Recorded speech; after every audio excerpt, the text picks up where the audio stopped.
বন্ধুরা, তোমরা সবাই কেমন আছো? আশা করি সবাই খুবই ভালো আছো। তোমাদের আশীর্বাদে আমিও খুব ভালো আছি। তো আবার একটা নতুন ভিডিও নিয়ে চলে আসলাম তোমাদের কাছে। আর ভিডিওটা হচ্ছে আমার মেয়ের স্কুলে আবার একটা প্রজেক্ট দিয়েছে। আর প্রজেক্টটা হলো ফাদার্স ডে উপলক্ষে। তো প্রজেক্টটা আমি কীরকমভাবে বানাচ্ছি আর তোমাদের সাথে সবটাই শেয়ার করছি, তোমরা একটু দেখে নাও। তো প্রজেক্টের জন্য কি কি উপকরণ আছে দেখে নাও। প্রথমেই আমি একটা অরেঞ্জ কালার পেপার নিয়েছি। এই যে আইস আছে, পেন্সিল, ফেভিকল আঠা, এই দেখো ইরেজার, এই কাঁচি, আর আছে স্কেচ পেন। চলো তোমাদের সাথে শেয়ার করছি কিভাবে বানাবো। প্রথমে আমি পেপারটাকে দু টুকরো করে কেটে নিলাম।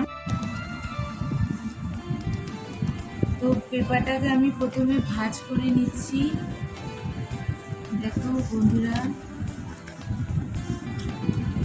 এবার একটা শেপ করে নেব।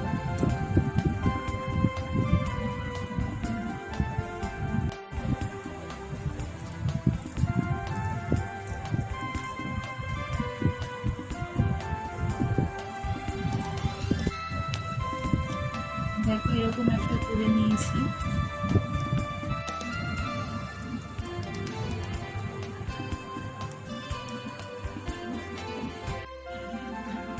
দেখো আমি এটা একটা শেপ করে লাগিয়ে নিয়েছি।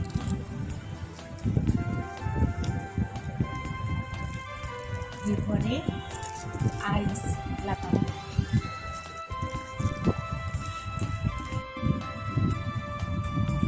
দেখো আমি আইস লাগিয়ে নিয়েছি। এই দেখো দেখো ব্ল্যাক কালার নিয়ে নিয়েছি। দেখো বন্ধুরা, এখানে আমার হাফ আইসক্রিম তৈরি হয়ে গেছে। এরপরে আমি ভিতরে লিখব।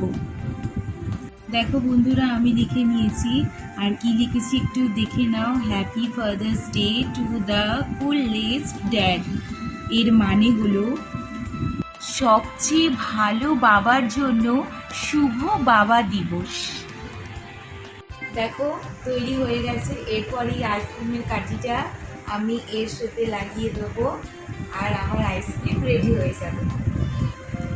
আমার মেয়ের প্রজেক্ট রেডি হয়ে গেছে, আইসক্রিম প্রজেক্ট। দেখে নাও কেমন হয়েছে, তোমরা সবাই কমেন্ট করে জানাবে। আজকের জন্য ভিডিওটা এখানেই শেষ করলাম। টাটা সবাইকে। তোমরা সবাই ভালো থেকো, সুস্থ থেকো আর আমাদের পাশে থেকো।